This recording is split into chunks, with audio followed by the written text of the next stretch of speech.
बच्चों। तो ठीक है, हम लोगों ने जो चर्चा करी इसके आगे आज से हम लोग क्या करते हैं, सिलेबस शुरू करते हैं। ठीक है, तो इनिशियली जो हमारा टॉपिक है इसमें that is the historical aspect. और किसका हिस्टोरिकल एस्पेक्ट है? इलेक्ट्रिक चार्ज का। किसका? Electric charge and field. NCERT में जो आपका पहला टॉपिक है, जो पहला चैप्टर है, this is the electric charge and Coulomb's law. ठीक है, क्या है एनसीईआरटी का पहला चैप्टर आपका? क्या है? क्या है? Coulombs, electric charge and coulombs, then after electric field. ठीक है, तो ये पूरा उसी में आ जाता है, एक पहले चैप्टर में। तो फिलहाल हम लोग बात करेंगे, ठीक है, हम लोग बात करेंगे चार्ज। ठीक है, charge, electric charge, electric charge, और इसका क्या बात करेंगे? Historical aspect, historical aspect. चलो अब थोड़ा सा समझते हैं, कुछ चीजें शुरू की बात करते हैं। शुरू की, अब देखिए नोट्स तो अवेलेबल है अपने पास, है ना, नोट्स की तो कोई जरूरत नहीं होगी। मैं एक टेलीग्राम लिंक प्रोवाइड कराऊंगा, तो जो हमारी ये नोट्स रहेगी वहां पर भी इजिली आपको क्या अवेलेबल रहेगी, तो वहां से भी आप लोग क्या कर सकते हैं, ले सकते हैं। लेकिन ये एक बात दिमाग में रखना है कि मोबाइल से कभी नोट्स नहीं पढ़ी जा सकती है ना, नोट्स नोट्स होती है, तो उसको आपको अपने पास कॉपी या फॉर्मेट आपको रखना ही पड़ेगा। ठीक है, और यहाँ पे जो मैं हम आपको बताते जाएंगे, तो वो अगर आप नोट करना चाहेंगे तो नोट कर सकते हैं, लेकिन बेहतर रहेगा कि नोट्स अवेलेबल रहे तो बेहतर है। ओके, तो प्यारे बच्चों चलिए शुरू करते हैं हम लोग चैप्टर। तो क्या है प्यारे बच्चों? Electric charge. तो पहला यूनिट है आपका, मैंने आपको बताया electric Coulomb's law, electric charge, Coulomb's law and क्या है? Electric field. ठीक है ना, तो हम लोग बात करते हैं सॉरी इलेक्ट्रिक चार्ज की, और इसका हिस्टोरिकल एस्पेक्ट क्या है, यहाँ पे शुरू करते हैं। तो देखो बच्चों, सबसे जो पहला एक मैंने आपको बात करी थी, मैं बार बार आपसे बात कर रहा था इलेक्ट्रोस्टैटिक की। किसकी बात कर रहा था? इलेक्ट्रोस्टैटिक की। तो पहले तो हम बात करेंगे electrostatic. Electrostatic, what is the electrostatic? मेरे बच्चों, इलेक्ट्रोस्टैटिक क्या है? What is the electrostatic? The electrostatic word electrostatic have the two parts, no? Two terms, that is electro and static. That means the branch of science which deals with the study of charged body at rest. Electro means it is related to the electricity, that is charge, and static means it is at rest. तो electrostatic क्या है प्यारे बेटे? Electrostatic physics की, science की वो branch है जिसमें हम ऐसी बॉडीज के बारे में स्टडी करते हैं कि वो चार्ज बॉडीज हैं, लेकिन वो कैसी है? वो रेस्ट में। कैसी है वो? रेस्ट में। दैट इज हमारे पास इलेक्ट्रो, दैट इज चार्ज, और कहां पर है वो? रेस्ट पे है। तो प्यारे बेटे, अगर कहीं पर चार्ज बॉडी रेस्ट पे है तो क्या कोई उसका इलेक्ट्रिकल इफेक्ट नहीं होगा? वो किसी दूसरे चार्ज को इम्पैक्ट नहीं करेगी, या किसी दूसरी बॉडी पे, चार्ज बॉडी पे अपना इफेक्ट नहीं डालेगी? बिल्कुल डालेगी। तो अगर कोई चार्ज बॉडी कहीं पर रखी है, उसका क्या इम्पैक्ट होता है दूसरी बॉडीज पे, या दूसरा चार्ज बॉडी अगर उसके पास में आती तो क्या इफेक्ट आता है? इन सभी चीजों की जो हम स्टडी करते हैं, उस जिस ब्रांच में करते हैं, उसको हम लोग क्या बोलते हैं? इलेक्ट्रोस्टैटिक। क्या बोलते हैं प्यारे बेटे? Electrostatic. What is the electrostatic? My dear student, electrostatic it is a branch of science. अगर आप नोट करना चाहें तो, अभी नोट नहीं करना है आपको प्यारे बेटे, आपके पास लिखा हुआ है, मैं उन बच्चों के लिए कह रहा हूँ जो हमारे इससे जुड़ेंगे। तो electrostatic it is a branch of science which deals with the study of the charge body at rest and hence it's electrical effect. Clear है? ये हमारी डेफिनेशन आप इतनी नोट करेंगे। फिर से एक बार समझाऊंगा, what is the electrostatic? Electrostatic है क्या? साइंस की, फिजिक्स की वह ब्रांच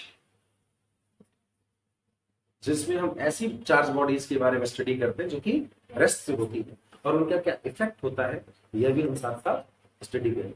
समझ में आ गया कि नहीं? समझ में आ गया ना? नाउ कम्स ऑन नेक्स्ट प्यारे बेटे, इलेक्ट्रोस्टैटिक के बाद हम आगे जो बढ़ेंगे, तो हिस्टोरिकल एस्पेक्ट में क्या था प्यारे बेटे, वो जरा देखते हैं। इनिशियली क्या ऑब्जर्वेशंस हुए, ठीक है ना? तो हिस्टोरिकल थोड़ा बैकग्राउंड की बात करते हैं, हिस्टोरिकल बैकग्राउंड्स। ठीक है प्यारे बच्चों, चार्ज के क्या हिस्टोरिकल बैकग्राउंड्स है, तो चलिए इस पे मैं आपको थोड़ा सा बताता हूँ। प्यारे बच्चों, बहुत सालों पहले, about 2000 years ago, 25,000 years ago, ठीक है, 2000 ईयर्स अगो, बहुत पहले की बात है। एक थेल्स नामक साइंटिस्ट थे। कौन थे? Thales, the Greek philosopher, he was the Greek philosopher. और उन्होंने ऑब्जर्व किया कि एक मटेरियल था जिसका नाम था अंबर। क्या था? अंबर। तो अंबर नामक मटेरियल को उन्होंने वूल से, या कह सकते हैं कैट फर से, ठीक है, रब किया। क्या किया उन्होंने? रब किया। ठीक है ना?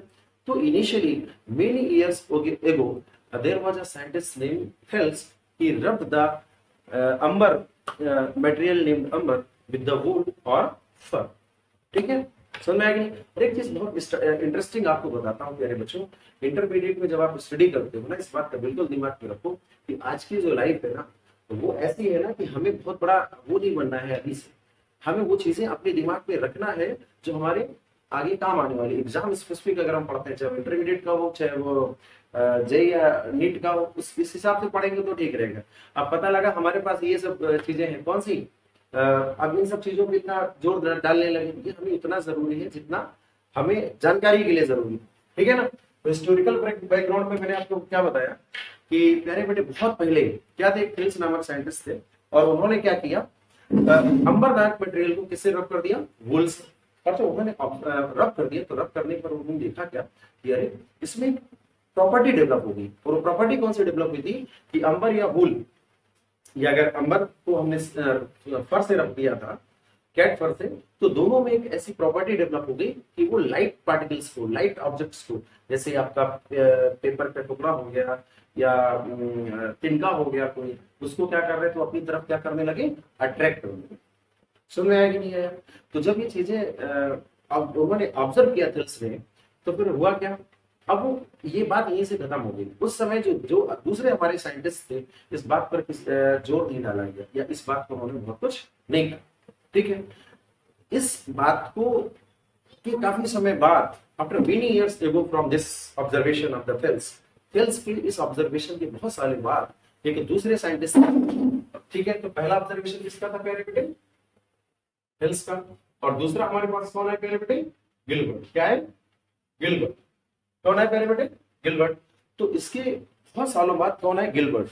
और गिलबर्ट ने देखा कि भाई केवल not only there is a amber or wool or cat fur, but there are several other materials when being rubbed then got a property of attracting light bodies such as pieces of paper and stuff, घास के टुकड़े वगैरह।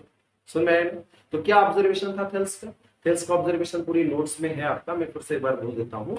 Many years ago there was a Greek philosopher. He observed that when the material named amber rubbed with wool or cat fur, then these materials got a property of attracting light bodies, light particles such as pieces of paper, etc. Right? On this observation, the scientists of that time have no concern. But after many years ago of this observation, another scientist named Gilbert, ठीक है ना, told that there are not only amber and wool, but there are several other materials. If being rubbed, then got the same properties. उन्हें वही गुण आ जाता है कि अगर उन मटेरियल्स को आपस में हम क्या करते हैं, रब करते हैं, तो रब करने पर वो अपने से बहुत छोटे छोटे पार्टिकल्स को क्या करने लगते हैं, अपनी ओर अट्रैक्ट करते हैं। समझ में आ गया ना।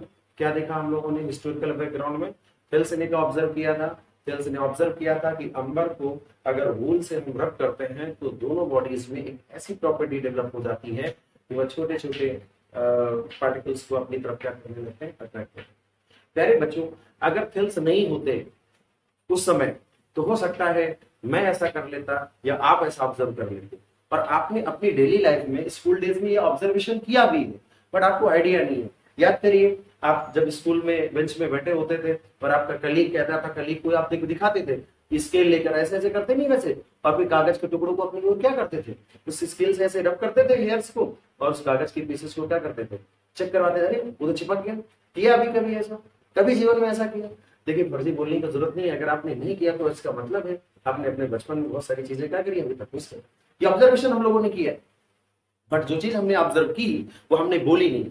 और थेल्स क्योंकि हमसे बहुत पहले पैदा हो गए, और जब बहुत पहले पैदा हो गए तो उन्होंने बोल दिया और उनका बड़ा नाम हो गया। वैसे तो ना बहुत सारी चीजें देखी, ठीक है। तो ये बात देखी ना आप लोगों ने, देखी नहीं देखी, किया है, ठीक है। तो वो ऑब्जर्वेशन किसने किया था, थेल्स ने। तो थेल्स ने क्या किया था भाई, थेल्स ने क्या किया था कि अंबर को किससे उन्होंने रब किया था, अंबर को वूल से रब किया, या इसकी जगह हम क्या ले लेते हैं, कैट फर। तो क्या हुआ था कि दोनों में एक ऐसी प्रॉपर्टी डेवलप हो गई थी कि छोटे छोटे पीसेस को क्या करने लगे थे, अट्रैक्ट करने लगे। बाद में गिलबर्ट ने देखा, डियर अबाउट इसके बहुत सालों बाद, अब वो साल यहाँ पे रटने की जरूरत नहीं है आपको, समझ में आया ना। तो उन्होंने क्या देखा भाई, गिलबर्ट ने कहा भाई यही नहीं है, ऐसे बहुत सारे ऐसे मटेरियल्स हैं, अगर आपस में इनको क्या कर दिया जाए, रब कर दिया जाए, तो उनमें वो सेम प्रॉपर्टी आ जाती है, जो छोटे छोटे पीसेस को क्या करने लगता है, अट्रैक्ट करने लगते हैं। सो मैं उन्होंने बता दिया, ठीक है ना। और उन्होंने कुछ एग्जांपल्स दिए, सच एज हमारे पास क्या है, इबोनाइट रॉड है, कौन सी है, इबोनाइट रॉड है, और सिल्क है, और कैट स्किन है, कैट स्किन कैट भी कह सकते हैं, और कॉम है ना, काम है, बलून है, ठीक है, there are several other materials. तो ऐसे बहुत सारे मटेरियल्स, समझ में आया, नहीं समझ में आया? तो प्यारे बेटे, अब एक नया टर्म आ जाता है, यहाँ पे नया टर्म आता है क्या, और सब आपके नोट्स में लिखा हुआ है, ठीक है ना। सेल्स ऑब्जर्वेशन क्या है, ये मैंने आपको बता दिया है, जहाँ पे मैंने आपको जो पर्टिकुलर लाइन बोली है उसको राइट डाउन कर सकते हो, वो बाकी चीजें समझाने के लिए है। गिलबर्ट ने क्या ऑब्जर्व किया वो भी मैंने आपको बता दिया। अब देखिए जब यहाँ पे एक बात आती है, यहाँ पर आती है बच्चों, एक टर्म आता है फ्रिक्शनल इलेक्ट्रिसिटी। क्या बोलेंगे, फ्रिक्शनल इलेक्ट्रिसिटी। क्या बोलेंगे प्यारे बेटे, frictional electricity, and this is also known as the static electricity. क्या बोलेंगे, इलेक्ट्रिसिटी। डियर स्टूडेंट्स, थेल्स के ऑब्जर्वेशन के बाद आप एक और बात वहां पे लिखेंगे, और वो क्या है, या थेल्स और गिलबर्ट की जो ये बातें हुई उनके बाद एक आप नोट डाउन करोगे, और उसमें क्या लिखोगे, नोट्स मैंने आपको थोड़ा सा सबसे कुछ इंपॉर्टेंट बातें थोड़ा देखिए। Dear student, whenever the two bodies or the two materials are rubbed together, right, whenever the two bodies or two materials are rubbed together, then these materials got a property of attracting light particles or light bodies such as pieces of paper and etc., right. When materials got this property of attracting light bodies, then it is called that materials become charged. क्या बोला जाता है, materials become charged, clear है, और electrified. क्या हो गए, charge हो गया, इलेक्ट्रीफाइड। ये जो मैंने आपको लाइन बोली है ना, इसको आप अपनी कॉपी में क्या करोगे, राइट डाउन करोगे। फर्स्ट मैं एक बार हिंदी में समझा देता हूं आपको कि प्यारे बच्चों, अगर दो बॉडीज को आपस में क्या करते हैं, रब करते हैं, और रब करने पर वो छोटी छोटी पार्टिकल्स को अट्रैक्ट करने की प्रॉपर्टी अगर वो गेन कर लेते हैं, तो ऐसा माना जाता है कि बॉडीज क्या हो गई है, चार्ज हो गई है या इलेक्ट्रीफाइड हो गई। सुन में आया ना, सुन में आया ना। और बॉडीज प्यारे बच्चों कैसे इलेक्ट्रीफाइड हुई, कैसे चार्ज हुई, रब करने पर। कैसे चार्ज हुई, रब करने पर। यहीं पर एक कॉन्सेप्ट आ जाता है प्यारे बेटे, फ्रिक्शनल इलेक्ट्रिसिटी। इसका कॉन्सेप्ट आ जाता है frictional electricity. So what is the frictional electricity, when the two bodies are rubbed together, या ऐसे कह सकते हैं, the electricity generated, the electricity or the charge developed on the bodies on rubbing. क्या बोलोगे, frictional electricity, charge developed on the bodies on rubbing. अब rubbing पर क्यों कह रहे बेटे हमारे पास, क्योंकि रब करने पे क्या होता है, फ्रिक्शन ना, इसलिए उसका नाम दिया गया फ्रिक्शनल इलेक्ट्रिसिटी। ठीक है ना, समझ में आया ना। जब दो बॉडीज को आपस में रब करते हैं, और रब करने पर बॉडीज क्या हो जाती हैं, इलेक्ट्रीफाइड हो जाती हैं, चार्ज हो जाती है। अब इलेक्ट्रीफाइड और चार्ज क्यों कहा गया था, क्योंकि वो लाइट पार्टिकल्स को अट्रैक्ट करने लगेगी, समझ में आया ना। और अगर ऐसा होने लगे तो मान लेंगे वो चार्ज हो गई, मान लेंगे वो इलेक्ट्रीफाइड हो गई, समझ में आया ना। और ये चार्ज हो गया बॉडी में, बॉडी चार्ज हो गई, तो बॉडी में जो चार्ज डेवलप हुआ, जो इलेक्ट्रिसिटी डेवलप हुई, तो इसी का नाम दिया गया फ्रिक्शनल इलेक्ट्रिसिटी। क्यों प्यारे बच्चों, because of this is developed due the rubbing of the bodies due to the friction. सुन में आ गया, what is the frictional electricity प्यारे बेटे, इसको राइट डाउन करें।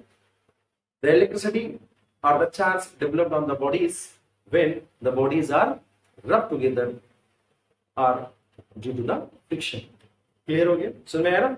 फ्रिक्शन की वजह से दो बॉडीज को आपस में रब करने की वजह से जो इलेक्ट्रिसिटी डेवलप हुई, उसको हम लोग क्या बोलते हैं, फ्रिक्शनल इलेक्ट्रिसिटी। क्लियर है ना, उसको अपनी लैंग्वेज में लिख सकते हैं, जो मैंने आपको बोला वो लिख सकते हैं, ठीक है। रट्टा मारने की कोई जरूरत नहीं, और ये बहुत बड़ी चीज नहीं है। इस बात को आज केवल समझ लेना, और समझने के बाद इसको दिमाग में रखना है। कल को कोई पूछे कि भाई हिस्टोरिकल बैकग्राउंड क्या था, इतने दिमाग में रखना है। वही चीजें आपको जीवन पर्यंत लेके जानी है, जो आपके कॉम्पिटिटिव पॉइंट ऑफ व्यू से जरूरी है। प्रोफेसर नहीं बनना है, प्रोफेसर बनना पे पढ़िए, ठीक है मेरे बच्चों। तो फ्रिक्शनल इलेक्ट्रिसिटी होगी। नाउ प्यारे बच्चों, frictional electricity is static, is not static, it is static, ठीक है। तो frictional electricity is also known as the static electricity. Why प्यारे बच्चों, अब इसी को पैराग्राफ चेंज करके जो हम लोगों ने फ्रिक्शनल इलेक्ट्रिसिटी की नोट्स लिखी है ना, उसके नीचे हम लोग स्टैटिक इलेक्ट्रिसिटी के बारे में लिखेंगे। और what is why the frictional electricity is known as the static electricity, ऐसा क्यों कहते हैं, because of the charge developed on the bodies. आप लिखेंगे the charge developed on the bodies due to friction, due to rubbing of the bodies, does not move one part of the body to another. it remains static inside the body, so this electricity is known as the static electricity. Clear हुआ? मैंने क्या बताया आपको कि जब दो bodies को आपस में हम क्या करते हैं प्यारे बच्चों, रब करते हैं, तो रब करने पर जो इलेक्ट्रीफाइड हो गई बॉडीज में जो चार्ज डेवलप हुआ, वो चार्ज अब एक बॉडी में जब पहुंच जाता है तो क्या रहता है प्यारे बच्चों, वो रेस्ट पे रहता है, स्टैटिक रहता है, वो बॉडी के एक पार्ट से दूसरे पार्ट में मूव नहीं करता है, इसलिए इसको क्या बोलते हैं प्यारे बच्चों हम लोग, स्टैटिक इलेक्ट्रिसिटी। क्लियर हो गया ना, समझ में आया? ठीक है, तो क्या क्या हम लोगों ने पढ़ा था भाई? जो पहला चैप्टर है हमारा electric charge, Coulomb's law and electric field, तो उसमें हिस्टोरिकल बैकग्राउंड्स में हम आज थे। इलेक्ट्रोस्टैटिक क्या था, मैंने इसके बारे में आपको डिफाइन कराया, और चार्ज में हम लोगों ने हिस्टोरिकल बैकग्राउंड्स में थेल्स का ऑब्जर्वेशन देखा। देन आफ्टर गिलबर्ट ने क्या किया था वो भी हम लोगों ने देखा। फ्रिक्शनल इलेक्ट्रिसिटी क्या होती है और उसको हम लोग स्टैटिक इलेक्ट्रिसिटी क्यों कहते हैं, ये भी हम लोगों ने देखा। अगर कोई डाउट होता है तो कोई क्वेश्चन होता है हमेशा आप पूछ सकते हैं, कोई क्वेरी हो तो कर लो। आगे बढ़े हम लोग प्यारे बच्चों, आगे बढ़ते हैं, चलो ठीक, वेरी गुड। तो ये समझ में आया ना, static, why it is known as the static, because of the charge develop on the bodies due to rubbing, due to friction, does not move to one part of the body to the another, but it remains static. Clear? It remains at rest. आगे बढ़े प्यारे बच्चों। Now, एक आगे फिर से next आता है प्यारे बेटे, नेक्स्ट आता है कि ऐसा हुआ क्या, ऐसा हुआ क्यों, why it happens, why it happens, ऐसा क्यों हुआ, the cause of the frictional electricity, why it happens when the bodies are rubbed together, जब बॉडीज को हम लोगों ने आपस में क्या कर दिया, रब कर दिया, तो ऐसा क्यों हो गया भाई कि वो छोटे छोटे पार्टिकल्स को अटैक करने लगे, वो चार्ज हो गई, ऐसा क्यों हुआ? रीजन, रीजन क्या है भाई इसका? हाँ बोलो बेटा, reason, reason of frictional electricity, frictional electricity, electricity, frictional electricity का रीजन क्या है, स्टैटिक इलेक्ट्रिसिटी का रीजन क्या है, बोलो भाई? स्टैटिक इलेक्ट्रिसिटी, इलेक्ट्रिसिटी बोलो बच्चों, इसका क्या रीजन है? देखिए, ओके, समझते हैं। My dear students, all the metals of universe, हम आप, ये बोर्ड, ये पेन, मार्कर जितना भी है, वो सब किसका बना हुआ है? एटम्स का मिलकर, किससे मिलकर बना? एटम्स, मॉलिक्यूल्स है, ठीक है। और एंड सो वो जो हम ये मेटल्स ले रहे हैं, जो मटेरियल ले रहे हैं, एबोनाइट, अंबर, ये सब हम ले रहे हैं, ये भी तो क्या है? एटम से मिलकर बना हुआ है ना। The all the materials of universe are made up of atoms, and then atoms किससे मिलकर बने हुए? एटम में क्या है? सेंटर में हमारे पास क्या है? Proton and neutron, and then after and around this electron revolves in orbits, ठीक है ना। तो एटम में क्या है भाई? अंदर हमारे पास प्रोटॉन और इलेक्ट्रॉन है, एंड देन आफ्टर क्या है हमारे पास? क्या है? न्यूक्लियस में क्या है हमारे पास? न्यूक्लियस में proton E and N, and here is मेरे पास क्या है? इलेक्ट्रॉन्स। क्या करते हैं मेरे बेटे? ऑर्बिट्स में क्या डेवलप कर रहे हैं? ठीक है ना मेरे बच्चों।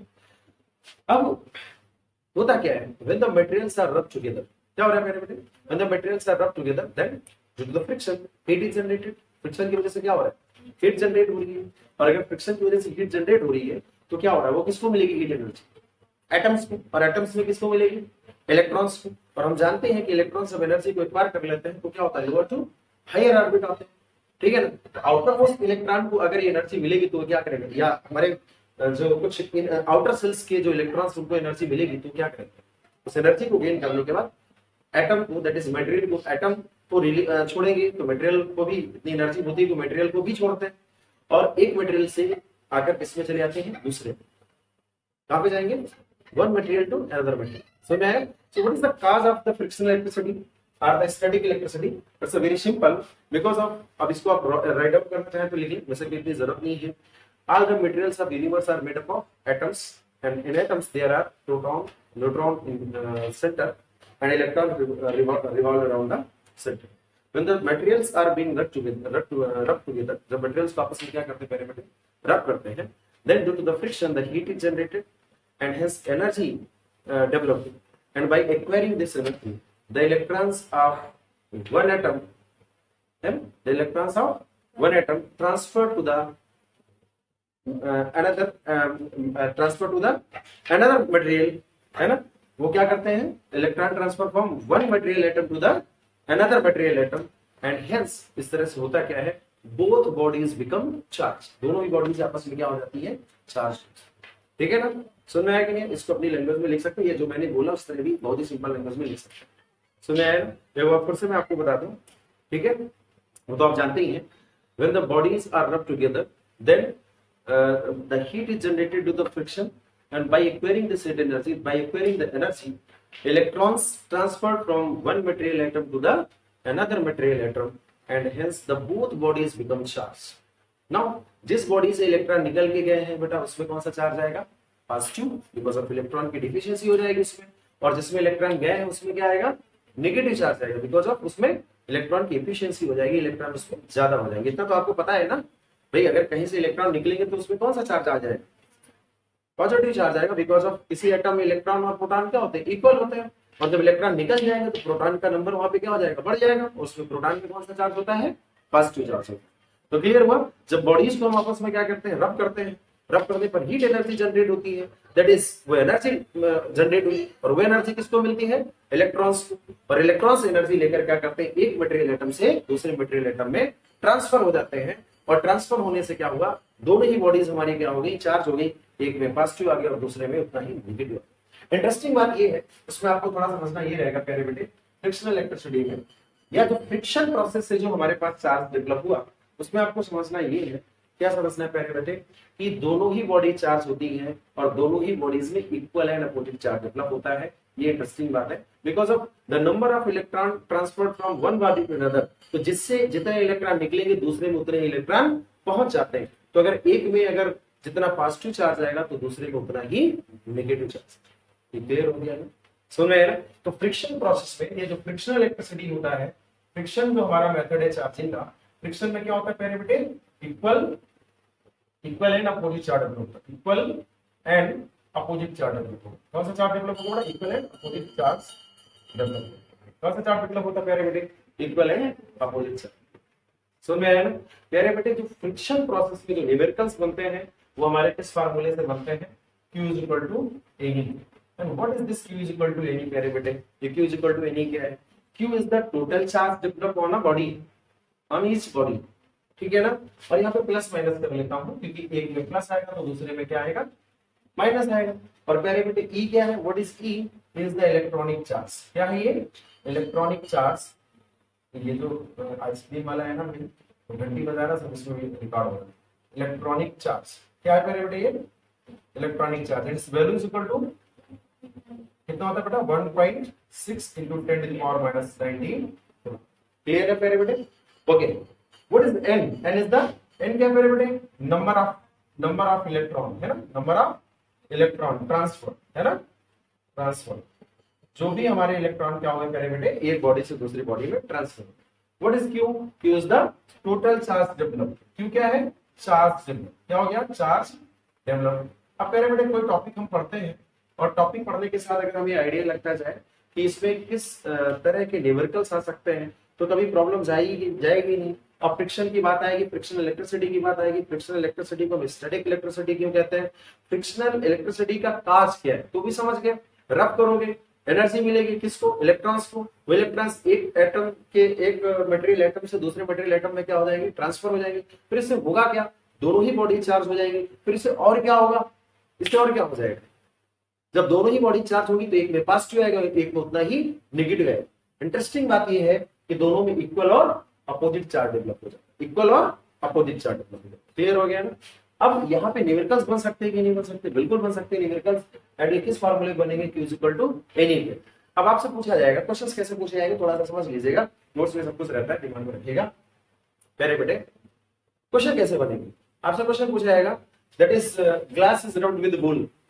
कैसा आ गया question? Glass is rubbed with wool and the 3 electron transferred from wool to glass, right? Or the glass is rubbed with silk? ऐसा क्वेश्चन आ गया कि ग्लास को किससे रब किया जाता है? सिल्क से। आप राइट डाउन कर सकते हैं क्वेश्चन, सिंपल सा। आप लिखेंगे नहीं, मैं उन बच्चों को बोल रहा हूँ, आपके पास सब अवेलेबल है, ठीक है? टेलीग्राम लिंक से आप भी नोट्स ले सकते हैं, बिल्कुल लिखने की जरूरत नहीं है। अगर आप बैठ के इसको मेरे साथ साथ पढ़ना चाहते हैं तो पेन कॉपी लेके बैठे आराम से, ऑनलाइन वाली व्यवस्था से मत पढ़िएगा, नहीं तो बस केवल ऐसे ही रहेगा, देखेंगे वीडियो और क्या करेंगे स्किप कर, ठीक है ना? तो क्या मैंने बताया क्वेश्चन में आपको बोल रहा हूँ, the glass is rubbed with silk. Glass को किससे रब कर रहे हैं हम? सिल्क से रब कर। And the 3 electron are transferred from silk to glass. और 3 इलेक्ट्रॉन क्या हो गए? सिल्क से ग्लास में ट्रांसफर। सुने राइट? देन आपसे क्वेश्चन पूछा गया, उसी के क्वेश्चन के आगे लिखेंगे, then how many charges developed? And also give the nature of the charge.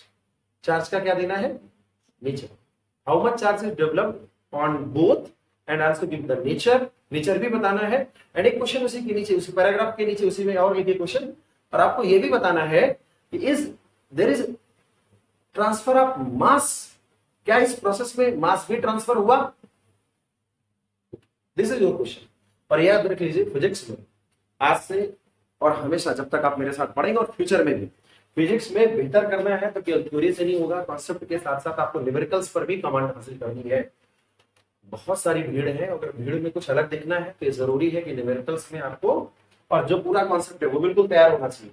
और न्यूमेरिकल्स किसी भी मामले पे आप अगर कमजोर रह जाते हैं तो हमेशा के लिए कमजोर रह जाएंगे। तो फिर क्या करें? क्वेश्चन को जब मैंने क्वेश्चन बोला या आपने कहीं क्वेश्चन देखा, उसको क्वेश्चन को एक बार, दो बार, तीन बार, चार बार, यानी कि टाइम देकर उसे पढ़ना है। और पढ़ने के बाद जो डेटा दिया गया उसको क्या करना है? नोट करना है, देन उसे ट्राई करना है। पहली हवाबाजी में पढ़ा और उसको ट्राई करने लगे तो फिर वहीं से आपकी क्या होती है? प्रॉब्लम शुरू होती है, और वहीं से आप उसमें वीक होना शुरू होता है। तो प्यारे बेटे भी कुछ करना है थोड़ा मस्त। मैंने क्या क्वेश्चन बोला? The glass is rubbed with silk. Glass और सिल्क को आपस में क्या किया गया? रब किया गया, ठीक है ना। The 3 electrons are transferred from silk to glass, right. How many charges developed on both and what is the nature of charge, and also is there is transfer of mass? ये आपका पूरा क्वेश्चन नहीं। Okay प्यारे बेटे जरा देखो बेटा, यहाँ पे मच्छर मार रही है, ये देखो प्लीज। देखो प्यारे बेटे, हम लोगों ने क्या किया था? सिल्क क्या था? सिल्क क्वेश्चन क्या था? सिल्क को किससे रब किया गया था प्यारे बेटे? ग्लास रॉड से, ठीक है, ग्लास रॉड से। ओके मेरे बेटे, इलेक्ट्रॉन का ट्रांसफर कहाँ हुआ था? 3 इलेक्ट्रॉन ट्रांसफर हुए थे, 3 इलेक्ट्रॉन ट्रांसफर हुए हमारे। और कहां से कहां ट्रांसफर? सिल्क से। तो मेरे बेटे इसमें इलेक्ट्रॉन निकले हैं तो फिर ये क्या हो जाएगा? पॉजिटिव। तो ये इसमें नेचर क्या आएगा? चार्ज का पॉजिटिव। और इसमें चार्ज, क्योंकि इलेक्ट्रॉन जा रहे हैं तो इसमें क्या आएगा? चार्ज नेगेटिव, ठीक है। हम लोगों ने जाना था जितना इसमें पॉजिटिव आएगा उतना इसमें क्या आएगा? नेगेटिव। अब इसमें क्वेश्चन कितना चार्ज डेवलप हो वो कैसे करेंगे? Q इक्वल टू मेरे बेटे एन से। यहाँ पर मेरे बेटे एन कितना? Number of electron transfer. कितने इलेक्ट्रॉन ट्रांसफर है बेटा? 3। और ये कितना होता है वो आपको जान पता ही है आपको। तो यहाँ पे रखेंगे Q equal to 3 into 1.6 into 10 to the power क्या? -19। Your total answer become very बड़े हो जाएगा 4.8 इंटू 10 टू द पावर क्या? 19 coulomb. So this is your answer. How it is easy? बहुत आसान सा क्वेश्चन था कि भाई अगर सिल्क और ग्लास को रब किया गया, सिल्क से 3 इलेक्ट्रॉन ग्लास में ट्रांसफर हुए, सिंपल सा क्या आएगा? Q इक्वल टू एन पे आपका आंसर आ गया। जिससे निकला उसमें पॉजिटिव, जिसमें गया उसमें क्या आ गया? नेगेटिव। अब एक क्वेश्चन मैंने और पूछा था, क्या यहाँ पर चार्ज का भी ट्रांसफर हुआ? यस। चार्ज का, sorry, is there is transfer of mass. तो क्या मास ट्रांसफर हुआ क्या? यस प्यारे बेटे हुआ। क्यों हुआ? बिकॉज ऑफ इलेक्ट्रॉन ट्रांसफर हो रहा है, और इलेक्ट्रॉन ट्रांसफर हो रहा है तो इलेक्ट्रॉन तो मास है ना। इलेक्ट्रॉन का मास होता है नहीं होता? अरे बोलो भाई, इलेक्ट्रॉन का मास होता है। अगर 3 इलेक्ट्रॉन हमारे सिल्क से ग्लास में चले जाएंगे तो क्या होगा? बताओ। अगर 3 इलेक्ट्रॉन यहां से चले जाएंगे तो 3 इलेक्ट्रॉन के बराबर मास कम हो गया तो सिल्क में? बोलो भाई, नहीं कम हो गया? बताओ ना भाई, इतना शांत बैठने की क्या जरूरत है? सर पर जो मास वो कैलकुलेट करते हैं किसी मतलब अगर एटम के हिसाब से करें तो वो तो प्रोटॉन और न्यूट्रॉन को ऐड करते हैं। ओ, बात ये है ना प्यारे बेटे, सच ये हो जाता है कि प्रोटॉन और न्यूट्रॉन का जो मास होता है कंपैरेटिवली इलेक्ट्रॉन के मास से काफी ज्यादा होता है। तो अब इलेक्ट्रॉन को बड़ा तुच्छ समझ लेते हैं या इलेक्ट्रॉन के मास को निग्लेक्ट कर सकते हैं। हकीकत की बात अगर करें, एटम का जो टोटल मास होता है उसमें तो प्रोटॉन, न्यूट्रॉन और इलेक्ट्रॉन के सभी के मास को जोड़ते हैं, और इतना कम मास होता है उसे निग्लेक्ट कर लेते हैं, बात अलग होता है। लेकिन हकीकत में इलेक्ट्रॉन के पास मास नहीं है क्या? डेफिनेटली मास है। और in this process when the electron are transferred in frictional electricity, जब फ्रिक्शनल इलेक्ट्रिसिटी में when the bodies are rub together electron transfer होता है तो डेफिनेटली मास भी ट्रांसफर होगा। और एक क्वेश्चन आपसे पूछा जाता है, आप दिमाग में रखेंगे, ठीक है भाई। तो इलेक्ट्रॉन, तो इस प्रोसेस में क्या होगा? Yes absolutely, mass will also be transferred. Mass भी ट्रांसफर होगा, और वो कितना ट्रांसफर होगा अगर आपसे पूछ लिया जाए तो फिर क्या करोगे? क्या करोगे? अरे भाई इलेक्ट्रॉन, एक इलेक्ट्रॉन का मास कितना होता है? 10⁻31, राइट ना। तो फिर क्या करेंगे उसमें? तो टोटल मास कितना ट्रांसफर हो गया तो निकाल सकते हो ना, जरूरत नहीं है भाई, है ना। तो 3 इंटू क्या कर दोगे? एमी, क्या करोगे? 3 इंटू एमी, और 3 और एमी कितना होता है? 9.1 इंटू 10⁻31 किलोग्राम। हाँ जी, 27.3 into 10 to the power -31 total. हाँ ठीक है, ओके बेटा, बहुत बढ़िया। ओके, मैंने सोचा क्या कर दिया तुमने, एम टोटल टोटल। ठीक है बेटा। तो ये जो हमारा था, ये क्या था प्यारे बेटे, ये भी समझ में आ गया। ठीक है। सो अभी देखिए एक्चुअल में क्या है ना, जब हम methods of charging of bodies पढ़ेंगे तो फ्रिक्शनल, जो फ्रिक्शन वाला मेथड है वो फिर से रिकॉल करेंगे। मैंने फिलहाल यहाँ पे बता दिया। आज हम लोगों ने क्या पढ़ा था, हिस्टोरिकल जो बैकग्राउंड था, हेल्स का ऑब्जर्वेशन, देन गिलबर्ट ने क्या देखा, फ्रिक्शनल इलेक्ट्रिसिटी क्या होती है, स्टैटिक इलेक्ट्रिसिटी क्या होती है, reason that is cause of frictional electricity क्या होती है, और फ्रिक्शनल इलेक्ट्रिसिटी में क्या कोई हमारे पास चार्ज डेवलप होता है, definitely equal and opposite charge develop होता है बॉडीज पे, और क्या न्यूमेरिकल्स बनते हैं, yes, Q is equal to any पे बनते हैं। क्या इस प्रोसेस में चार्ज जब डेवलप हुआ तो क्या मास भी ट्रांसफर होता है, यस, इस पे, और हम लोगों ने इससे रिलेटेड क्या किया, एक क्वेश्चन कर सुना है नहीं आया। अब थोड़ा सा, अब ये यहाँ तक समझ में आ गया सभी को, आगे बढ़ो प्यारे बेटे, एनी क्वेश्चन, एनी डाउट। ठीक है, हम लोग बाद में भी इस क्वेश्चन को क्या करें। अच्छा, एक क्वेश्चन और मैं जरा देता हूँ प्यारे बेटे, आपसे कभी इस तरह भी पूछा जा सकता है क्वेश्चन कि हेयर को कौन से रब किया गया, किससे, हेयर को कौन से रब किया गया। अब हेयर को कौन से रब किया गया तो फिर प्यारे बेटे क्या हुआ कि आपसे कह दिया जाएगा कि हेयर से 5 इलेक्ट्रॉन ना ट्रांसफर करके कह दिया गया कि हेयर में इतना पर्टिकुलर कोई चार्ज की वैल्यू दे दी जाए, कितना चार्ज डेवलप हो गया है, बताओ कितने इलेक्ट्रॉन ट्रांसफर हुए। तो डियर स्टूडेंट्स, अगर प्यारे बेटे, अगर हमारे पास Q is equal to any फार्मूले पे, अगर इस फार्मूले में ये चार्ज प्रोवाइड करा दिया जाए, ठीक है ना, और नंबर ऑफ इलेक्ट्रॉन पूछ लिया जाए, इजी है ना, कर सकते हैं ना। If Q is provided to you and you have to calculate number of transferred electrons, then it can be easily done, right? n की वैल्यू आप क्या कर सकते हो, इजीली कैलकुलेट कर सकते हो। ठीक है, तो क्वेश्चन पे डिपेंड करता है, स्टॉप कर। ठीक है, डेली लाइफ में ऐसे बहुत सारे प्यारे बेटे ऑब्जर्वेशंस हैं। वो जो बहुत सॉफ्ट वाला ब्लैंकेट आता है आजकल, अब हमारे पास तो मोटी रजाई थी, आप वो सॉफ्ट वाला अगर ब्लैंकेट रखो, ठंडियों में अगर उसे क्या करते हैं, ओढ़ते हैं अपनी तरफ, तो क्या होता है, आप अगर ध्यान से देखो, उसकी जो ऐसे ओढ़ के रखा ना, तो ऐसे करके उसको ऐसे ऐसे अगर उसको रख दो ऐसे ऐसे, तो चर चर चर चर की आवाज आती है, और वो लाइटनिंग टाइप का होता है। What is this? This is the frictional electricity. ये क्या है? फ्रिक्शनल इलेक्ट्रिसिटी है। अगर आप नहीं करते, देखिए साइंस को आपको बेहतर तरीके से समझ विकसित करनी है तो साइंस के साथ खेलना पड़ेगा। और वो कैसे होगा? ऑब्जर्वेशन। अब गर्मी आ गई है, चैप्टर आज पढ़ रहे हैं, अप्रैल में हमारा सेशन शुरू हुआ है, कोई बात नहीं, वही ब्लैंकेट फिर से निकालिए, फिर से ओढ़िए, और क्या करिए, चक चक की आवाज करिए। मम्मी बोलेंगे क्या कर रहे हो भाई, कोई बात नहीं, फ्रिक्शनल इलेक्ट्रिसिटी पढ़ रहे हैं, उसको फील कर रहे हैं। ठीक है।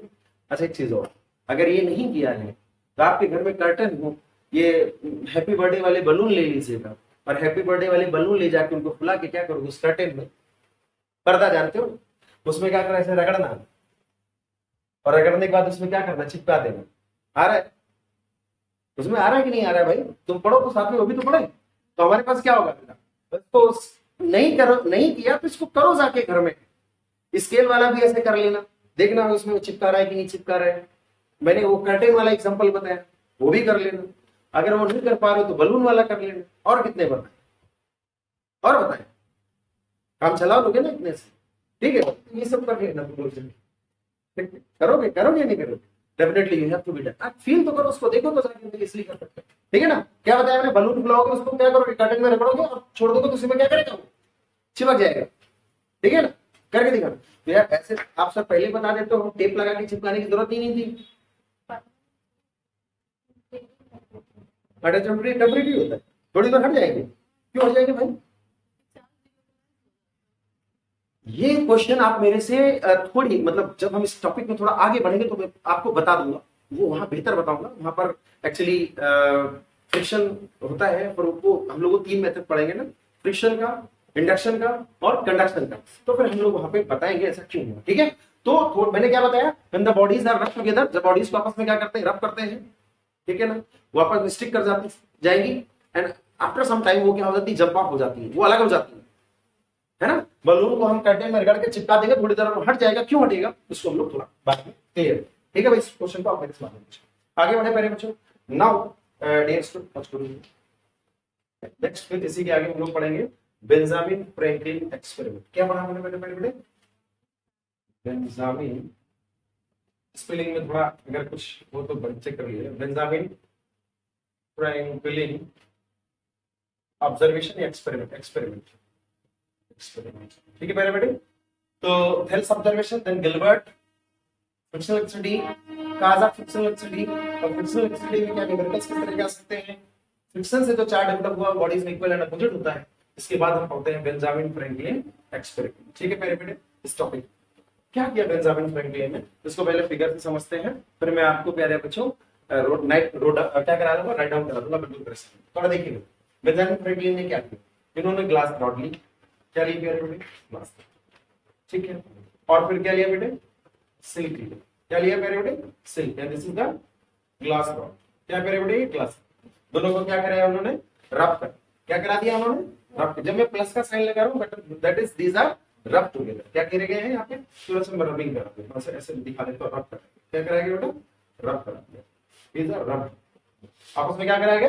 रब करा। बहुत आसान है। बेंजामिन फ्रैंकलिन ने क्या किया? ठीक है, थेल्स ने क्या ऑब्जर्व किया, गिलबर्ट ने क्या किया, सब कुछ आ गया ना समझ में? वही हमने भी ऑब्जर्व किया था। थेल्स हमसे पहले आ गए तो वो महान बन गए और मैं अभी तक बना नहीं। ठीक है भाई, यहाँ पे देखिए जरा, तो देखिएगा प्लीज। अब उन्होंने क्या करा है, यहाँ पे ऐसे करके इसको एक स्टिक से धागे से उन्होंने गिलास रॉड को, ठीक है डियर स्टूडेंट्स, वैसे तो आपको नहीं दिखता कि चार्ज डेवलप हुआ कि नहीं हुआ, वो फील करेंगे ना, छोटी छोटी पार्टिकल्स को लेके जाएंगे तो अट्रैक्ट करेगा, तो हमें समझ में आ जाएगा कि हाँ ये चार्ज हो गया। मैंने ये यहाँ पर दोनों रब करा दिए, तब चार्ज हो गए होंगे, है ना, दोनों चार्ज हो गए होंगे। तो मैं थोड़ा सा इस तरह करके ऐसे कुछ फील करा देता हूँ कि हाँ ये चार्ज है। ठीक है, वो निगेटिव चार्ज मत समझिएगा, समझ रहे नहीं समझ रहे, मैंने ऐसे फील कराने की कोशिश करी कि उसमें चार्ज है। ठीक है, फिर इसी तरह से एक दूसरी ग्लास रॉड ली और उसको सिल्क से क्या कराया हम लोगों ने, ये फर्स्ट ग्लास रॉड और ये फर्स्ट है सेकंड ग्लास। ठीक है, दोनों का आपस में क्या कराया, रब कराया। समझ रहे हैं ना आप लोग? हम लोग क्या कर रहे हैं, बेंजामिन फ्रैंकलिन एक्सपेरिमेंट, उन्होंने क्या किया उसको मैं आपको बता रहा हूँ। ग्लास रॉड और सिल्क को आपस में उन्होंने क्या कराया, रब कराया। एक ग्लास रॉड जो कि रब कराने के बाद उन्होंने एक उससे क्या कर दिया, हैंग कर दिया। क्या कर दिया बेटा? हैंग कर दिया। दूसरी ग्लास रॉड को फिर उन्होंने सिल्क से रब कराया। अब ये हमारी फर्स्ट वाली थी ना बेटा, अब इसको क्या करते हैं बेटे, ये जो दूसरी वाली थी ग्लास रॉड उसको पास लेके गए। ये भी चार्ज हो गई होगी ना बेटा, ये भी चार्ज हो गई। अब ये पास लेके जा रहे, ठीक है, ब्रॉड नहीं, आप बताओ, ठीक है ना, very good, thank you thank you thank you.